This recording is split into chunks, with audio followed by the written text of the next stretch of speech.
Right now on Up with KREM, a Spokane shelter is closing due to a COVID-19 outbreak. Up ahead, where people can still find help. Arctic air is headed for much of the United States. I'll let you know what that means for us in the inland Northwest and our temperatures. It's so important to talk about heart health. COVID-19 has been in headlines for over a year, but there are other health threats that are just as big. This morning, we hear from a survivor of heart disease and how you can help spread awareness. Washington State healthcare workers are headed to Super Bowl 55. This morning, we're speaking to a nurse about what it means to be recognized for her work during the pandemic. Up with KREM starts right now with Jen York, Joshua Robinson, Jeremy Legoo, and Dana Marie McNichol.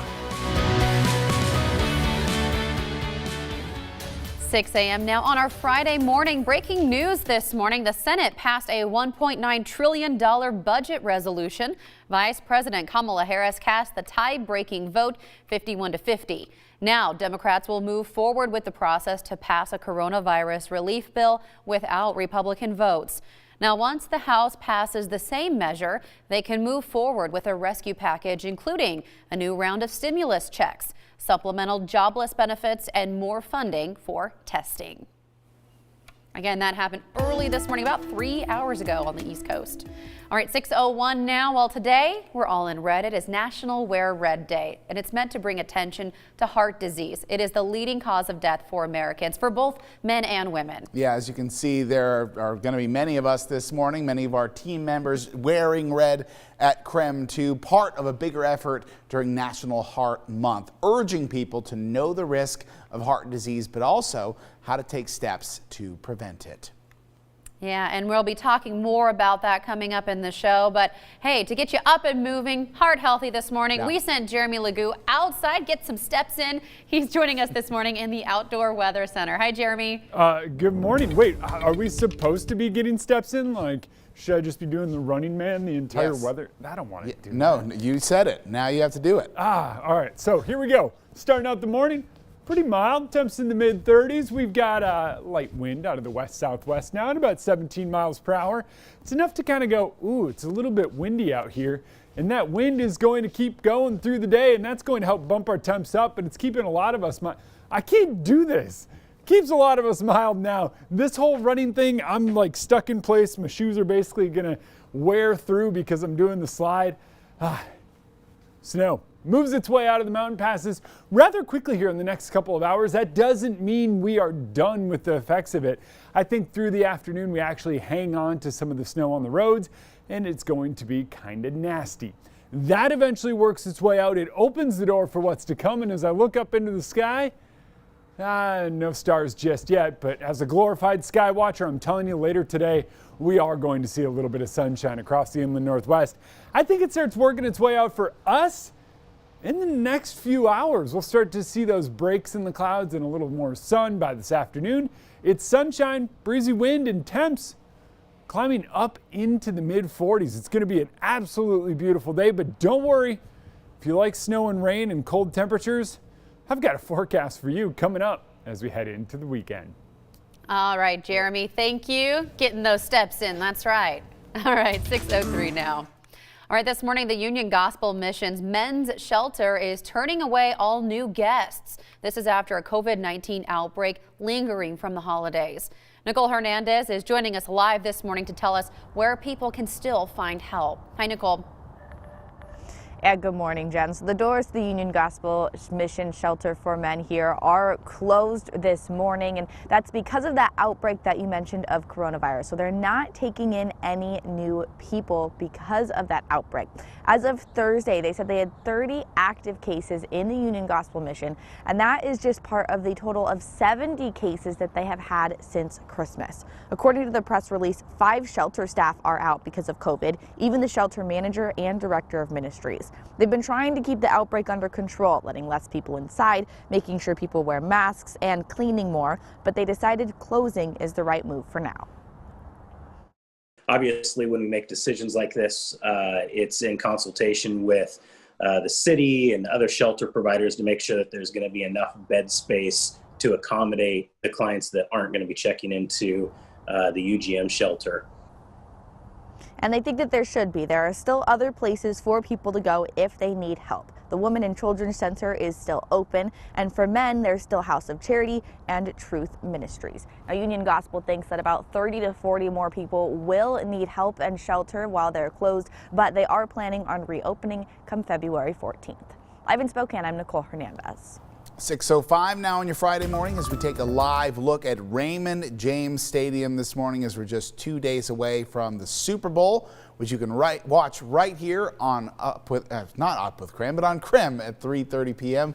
on Sunday. Now today we're going to be talking about some of the great performances from the big game, some Super Bowl firsts, and most importantly, who you at home are going to be rooting for. Dana Marie? Yeah, that's right, Joshua. We're taking a look at this map. So it shows some of the regions around our area, state by state, and who they're rooting for. It's kind of hard to see, but the darker red is for the Buccaneers and the lighter red is for the Kansas City Chiefs. So if you can tell, in our region, based on the geotag Twitter data last week, they're tracking those official hashtags like Chiefs Kingdom, run it back, go Bucks, and then raise the flag. So they saw over 200,000 tweets were tracked, and they found Washington right here is rooting for the Chiefs. And that makes sense because you all are voting on Twitter this morning, and 68% of you, or 65, excuse me, are saying yes, you're rooting for the Chiefs. So maybe there's still a little grudge against Tom Brady, but look at Idaho. They're rooting for the Buccaneers. Only 35% of you this morning are from the Tampa Bay. So this morning we're asking you at home, who are you rooting for? Let us know. Vote in our live Twitter poll. We'd love to hear what you have to say. You can comment. We'll put some of your comments up here as well. Just getting excited for the game. Jen. All right, Dana Marie, thank you so much. Yeah, everyone keep weighing in. We want to hear from you this morning. All right, 6:06 now, and it's time for your morning rush. More news in less time. Deputies say one man was shot and sent to the hospital after an argument in Spokane Valley. Overnight, that man was treated for possible life-threatening injuries at the hospital, as investigators say it all happened near Sullivan Park. Sheriff's Department says an argument involving 5 people escalated into a shooting. 3 people believed to be involved fled the scene and were later detained by deputies. This morning, federal aid is on the way to areas devastated by last summer's wildfires. Yesterday, President Biden approved Washington's disaster declaration. Now, that money will be spread across 9 counties and 2 tribes in eastern Washington. This includes the Pine City and Malden area. You probably remember 5 months ago, a wildfire destroyed 85% of the buildings and homes in that area. We've had folks come in today and, you know, they've had tears in their eyes. I mean, this is huge. It is the beginning, and we want folks to keep writing their senators and representatives and Governor Inslee and telling them thank you. Well, Governor Jay Inslee says those funds will help rebuild infrastructure, and that includes things like power lines, roadways, water and sewage systems. Now, funding for individual assistance is still under review. A Southwest Washington man has been charged with entering the nation's capital during the insurrection of early January. Investigators say Jeffrey Grace is seen in the background of this viral photo from January 6th. He told investigators he went to D.C. to hear the former president speak and followed the crowd. Well, this morning, Washington GOP lawmakers want fencing removed from the Capitol grounds. Governor Jay Inslee ordered the extra security in Olympia around Inauguration Day. Republicans say it's keeping people out who have the right to be there. Right now, though, there is no word on when or if it will come down. Supporters of expanded sports betting in Washington are hoping the financial uncertainty brought on by the pandemic could help them in Olympia this time around. Last year, the state legislature approved betting, but only for tribal casinos. It's expected to start later this year. But now, neighborhood card rooms want in on the action. One, it creates a lot of family wage jobs that are needed during this pandemic. It creates a lot of tax dollars that are needed both at the state and, very importantly, at the local level. If passed, the proposed bill would allow sports betting in all non-tribal card rooms once $100,000 licenses are purchased. All bets would have to be made in person, and no state college teams could be involved. The Washington Indian Gaming Association opposes this move, noting that casinos are one of the few revenue sources for tribes. That's your Morning Rush. More news in less time. Let us know what's happening in your neighborhood by using the hashtag #UpWithKREM on social media. All right, 6:09 now. Soon, bright green scooters will make their return to Spokane. Up ahead, how Lime pushed through slow business during the pandemic.